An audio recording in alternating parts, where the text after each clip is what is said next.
from your local election headquarters. This is Politics Today with Jackie Kingston. Potter County officials say that Amarillo needs a state-funded mental health hospital. We'll take a look at how many people in our area are waiting on a place to go. The largest spike in COVID-19 cases in recent months locally. Health experts tell us the current risks and the appropriate precautions to be taken. Good morning, everyone.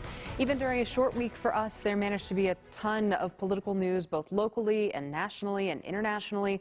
For instance, here in the United States, we woke up to the news on Thursday that Prime Minister Boris Johnson had resigned. We went to bed Thursday night to the news that former Japanese Prime Minister Shinzo Abe had been shot. We found out just a few hours later that he had in fact been killed. So a really consequential week in politics internationally and nationally and locally. We have a lot to focus on here locally, a lot to get to today. And first, a story that hasn't gained a lot of momentum yet, but it will in the coming weeks and months. It's something that we'll continue to cover here on KAMR Local 4 and on this show, Politics Today. Local elected officials are pushing for a state-funded mental health hospital here in Amarillo. Potter County Judge Nancy Tanner and Sheriff Brian Thomas went to Austin late last month, to testify before the Senate Finance Committee, where they made that formal request. Plus, Republican nominee for State Senate District 31 running unopposed, Kevin Sparks, also in on that hearing. Judge Tanner has been pushing for a state hospital. She's in charge of all the mental health hearings in 25 of 26 of the counties here in the Texas Panhandle. And the closest state hospitals are in Vernon and in Wichita Falls, so quite a ways away. Sheriff Thomas says right now 23 people have been court-ordered to go to mental health hospitals, and they're just sitting in the Potter County Jail. 5 of them have been there for more than a year. Judge Tanner says since she's been in office, she's done more than 4,800 mental health commitments, half of which are ordered to go to the state hospital in Wichita Falls, but only 5% of them got to go because there's just limited amounts of room. I know of 3 incidences that people that I have put in the pavilion and have ordered to go to Wichita Falls did not ever get to go there, and they committed suicide. And that feels like it's on me, even though I know it's really not. But it hurts me to know that they could have gotten the help, but they couldn't get it because there was no bed. So maybe this hospital will alleviate some of that, and we'll have the facility for them to go and stay long term. Staying on top of the medications, that's another big issue for the Potter County Jail. We're not equipped to handle that. We can put them in a single cell or a violent cell, but it's the meds and the treatment that they need that we just can't provide here. We don't have the funding to do that. Sheriff Thomas says they have hired 2 licensed professional counselors who are helping to meet some of the mental health needs at the jail, but those positions take the places of corrections officers. Sheriff Thomas also says the cost for inmates increases significantly with mental health care costs, and having a state-funded hospital would lower the burden on taxpayers. In a recent interview, Amarillo Mayor Ginger Nelson called our area a mental health resource desert and also called for a state hospital here. Judge Tanner says the Amarillo Area Foundation has already donated 7 acres of land to the state hospital. It's over in the medical district. She says they'll know if it's happening by May of next year. So again, much more to come on that story in the next coming months and weeks, and you can keep it here for all the updates. On to another increasingly important story in our area this morning. COVID-19 cases are rising in Amarillo, and the city's report cards have been reflecting that for the past couple of weeks. But officials say because of at-home testing, the number of cases is likely higher than is being reported. Politics Today's Kaylee Green has a story. A lot of these infections are being picked up now by folks using home tests, and we just don't get that data. While the CDC shows many Panhandle counties are at low risk, Dr. Todd Bell, an associate professor at the Texas Tech University Health Sciences Center and the Amarillo Public Health Authority, says cases are likely underreported. I don't know that we should take any necessarily comfort in the fact that Randall County is still in that low prevalence. Our community as a whole is probably in that medium risk category. Amarillo Public Health Department Director Casey Stoughton says so far, COVID hospitalizations and deaths are low relative to the number of new cases. That means that vaccines are doing their job, and that's the insurance policy that we purchase whenever we are vaccinated. But she encourages everyone to evaluate their own risk level and take appropriate precautions. Staying home if you're sick, staying home if you've been exposed, wearing masks, especially if you've been exposed or if you're having symptoms. So just really being thoughtful about prevention. Dr. Bell says if someone tests positive for COVID and is at high risk for severe illness, they should see a doctor about getting on COVID medication, including Paxlovid from Pfizer. For those folks that are at increased risk of complications, that's a really an important tool that we have now, but it's not something that a individual in the community can just go down to the local pharmacy and get. You got to have a prescription. So you got to be able to get plugged in with either your physician or a clinic to be able to get those things. Stoughton says COVID cases as they rise, masking is a really good option, especially in crowded indoor areas. She said everyone should evaluate their own risk levels and stay home if you feel sick. Stoughton and Dr. Bell also said for people who are not vaccinated or who haven't gotten their booster shots, now is a good time to get those scheduled. Another story that's attracted a lot of attention, even on Tuesday morning after the federal holiday on Monday. The lawsuits filed concerning funding the Amarillo Civic Center project will be combined, a judge making that decision in Potter County.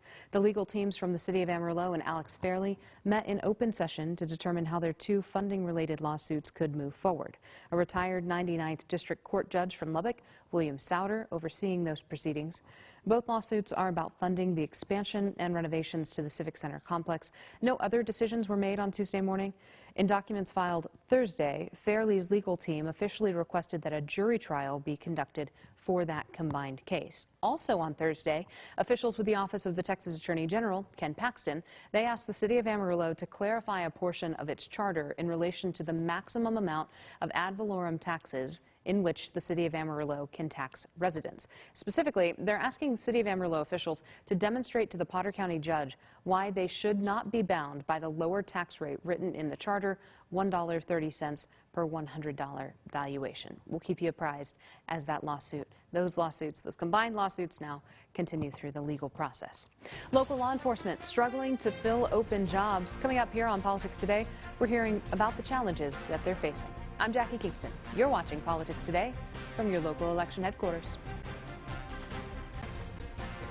Local law enforcement agencies struggling to find employees. Politics Today's Kaylee Green is back hearing from the Amarillo Police Department and the Potter and Randall County Sheriff's offices as they work to bring in more officers.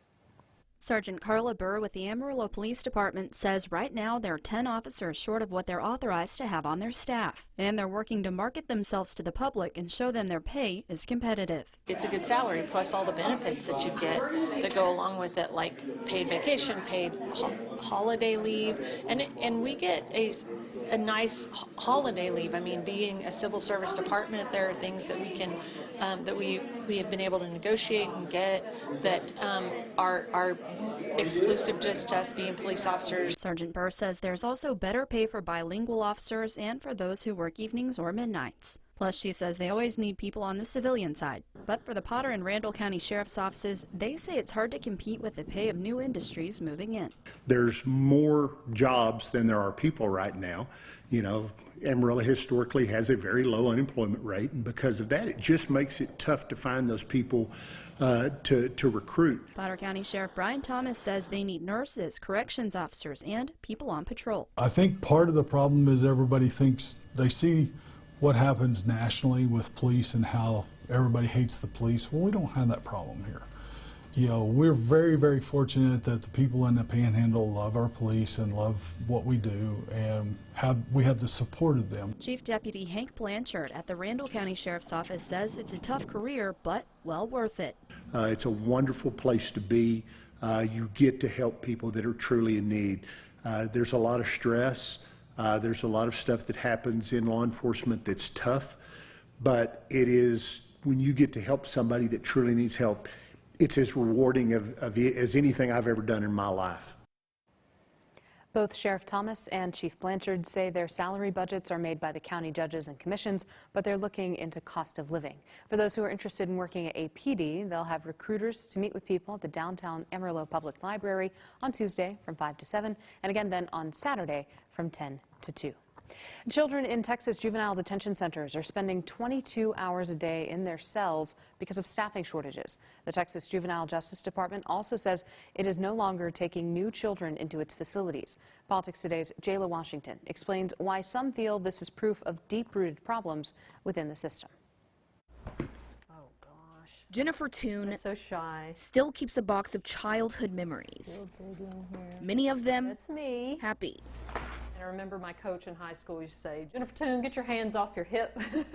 They came before she would spend 2 years in a Texas juvenile detention facility. I look at that picture and I remember not telling them what was going on. Toon spoke out then about problems she says she dealt with within her facility. Locked in an empty, cold cell for hours and days. Decades later, she fears not a lot has changed, and she worries how understaffing will continue impacting those who are where she once was. I think the more that kids don't get the mental health services they need, that exasperates whatever underlying conditions they already have. The Texas Juvenile Justice Department, or TJJD, says there are 140 kids currently on the wait list in county jails waiting to go to one of its 5 facilities. In fact, the executive interim director in this letter to staff said since they don't have enough people, they might not be able to check on kids locked in their rooms, causing more suicidal behaviors, and called the situation grim. Investigative reporter Carrie Blackinger in Houston has followed TJJD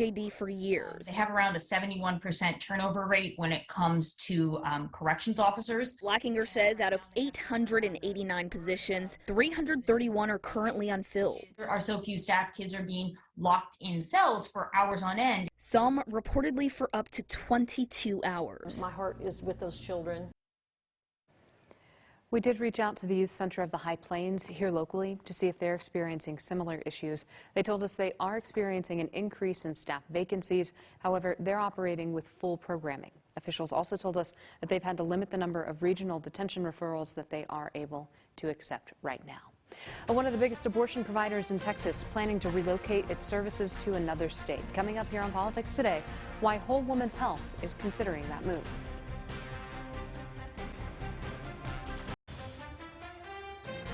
One of the largest abortion providers in Texas plans to take its services out of the state. Whole Woman's Health has stopped abortion services at its 4 locations. The CEO says the provider is now looking to open a clinic in a bordering state. Here's Lily Zing with the story.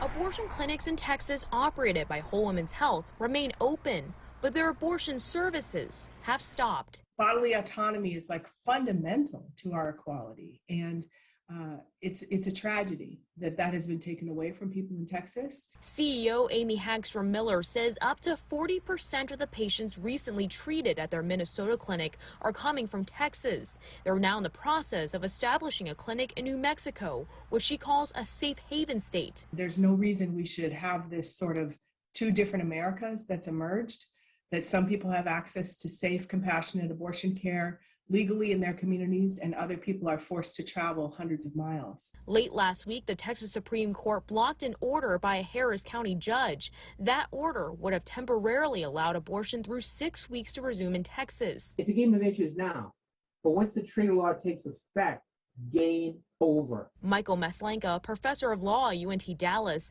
says the latest ruling means the state's century-old abortion ban can be enforced immediately. While providers like Whole Woman's Health are looking at other states to provide services, those against abortion say support exists in Texas. We're here to help you with those difficult circumstances, and they're so difficult. Kimberlyn Schwartz is with Texas Right to Life. She pointed specifically to the state's alternatives to abortion program. You can get job skills training or education mentorship if you're trying to figure out what are the next steps for my life. How can I provide for this child and pursue my goals and these opportunities? Advocates both for abortion rights and those against say they will continue to build on their movements. Also, in response to the Supreme Court's ruling last month overturning Roe v. Wade, President Biden signed an executive order on Friday aimed at protecting access to reproductive health, including abortion and contraception. This is in response to the Supreme Court's ruling last month that overturned Roe v. Wade. Under the order, the administration will take steps to safeguard patient privacy access to accurate information and promote the safety and security of patients, providers, and clinics. It also directs the Department of Health and Human Services to boost access to abortion pills and various types of contraception. New details have emerged from an alert report over the school shooting in Uvalde. Coming up, what the report says an officer who saw the gunman heading to the school should have done that day.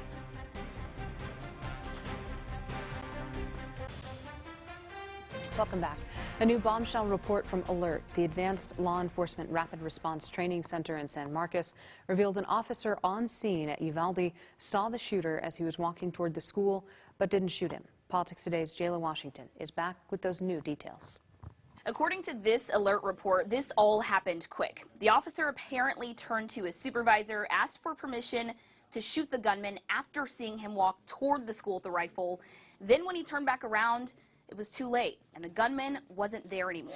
The report actually said the officer should have just taken the shot, and I quote, "A reasonable officer would conclude in this case, based upon the totality of the circumstances, that use of deadly force was warranted." Texas Code does allow deadly force if an officer thinks it's necessary. According to the report, the officer thought he might misfire and hit the school instead, hurting children. Something else shocking that came out of this report. There was also another officer who was near the gunman before he entered the school. This officer reportedly didn't see him as he was speeding into the parking lot. And according to ALERT, had the officer been driving more slowly or even parked and approached the school on foot, he would have had a better chance at seeing the gunman and possibly stopping him. Now, there are some major issues here that ALERT pointed out outside of what we've already talked about.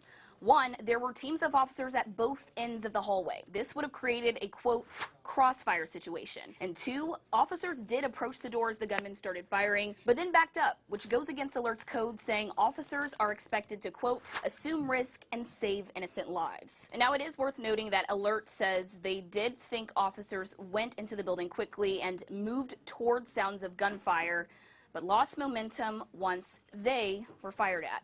Reporting from the newsroom, Jayla Washington, back to you. Jayla, thank you. Another tragic shooting to tell you about in Illinois on the 4th of July, claiming the lives of 7, wounding dozens of others. According to law enforcement, the gunman in this latest tragedy legally purchased and used an AR-15 style gun in the shooting. The president, many Democrats renewing calls now to get dangerous assault weapons off the streets. Politics Today's Raquel Martin has details.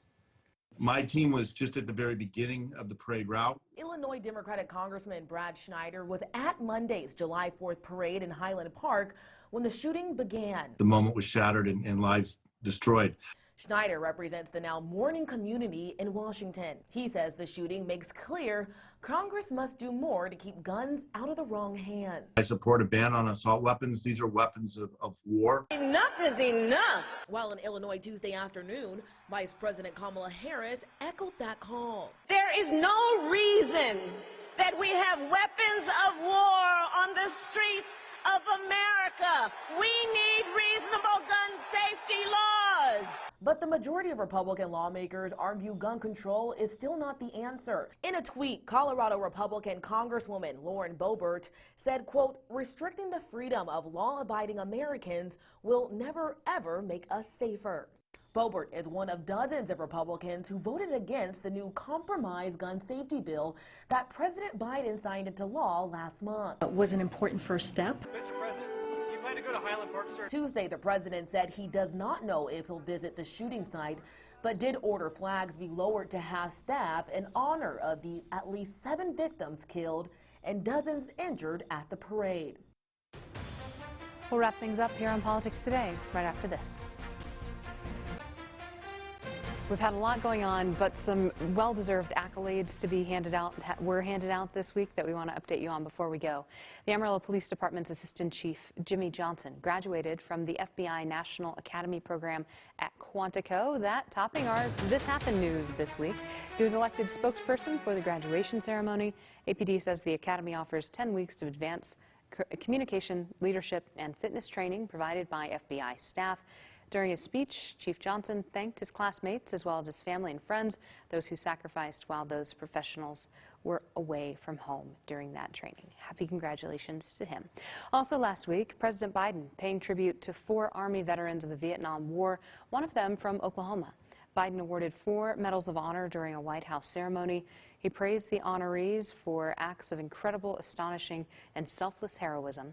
The Medal of Honor honorees are Major John Duffy of Chicago, Army Specialist Dwight Birdwell of Oklahoma City, Specialist Dennis Fuji of Hawaii, and a posthumous medal was awarded to Staff Sergeant Edward Kaneshiro, who was killed in battle, along with all the other Medals of Honor, Presidential Medals of Honor that were handed out this week. Congratulations to all of those worthy recipients. Don't forget that you can find us on Facebook, follow along on social media.